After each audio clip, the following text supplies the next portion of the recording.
Тәуелсіздік діңгегі өз шығармашынан шыққан туынды. Авторы Елеусизова Саида Казихановна.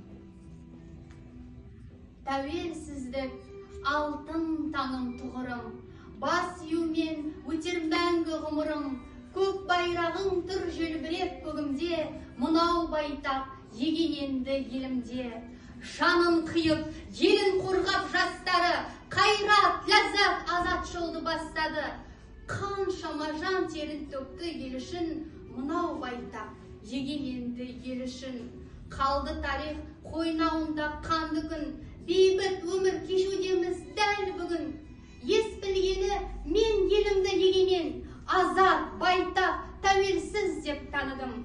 Оған себеп Сабира, Ләззат апалар, Қайрат, Ербол, ар намысты ағалар, олар бәрі тәуелсіздік құрбаны, еліміздің мақтанышы боп қалар. Біз сіздерді мәңгіліктап мақтаймыз, төл тарихты таңбалатып жаттаймыз, өздеріңді мәңгі үрігі құлымен ел есінде ел есімін сақтаймыз. Күні кеше бір тұлғамен кездестім, көтеріліс, алаң жайлы тілдестім. Ол тарихты көзбен көрген жан еді, ел басына тілемейді енді ешкім. Сезіледі апайымнан күрсініс, көзге жас алып, ол да үнсіз, мен де үнсіз. Оқиғаны өң бойынан өткізді-ау, екеу ара орын алды күзіліс.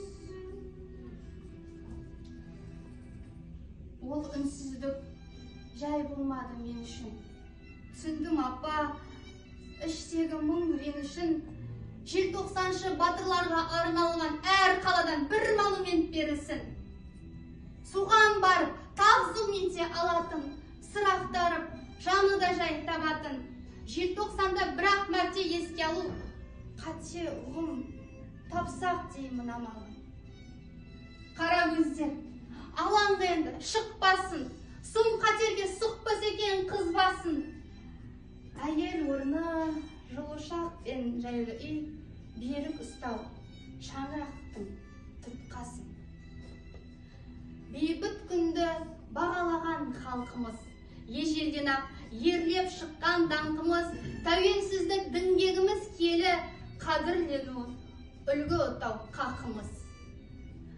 Наразы боп қаймыққанда қалың ел, аязды күн шықталанға нағыз ер. Түрме азабын шеккен өрім ұл қыздар, тарихтаты өшпей тұғын жауынгер.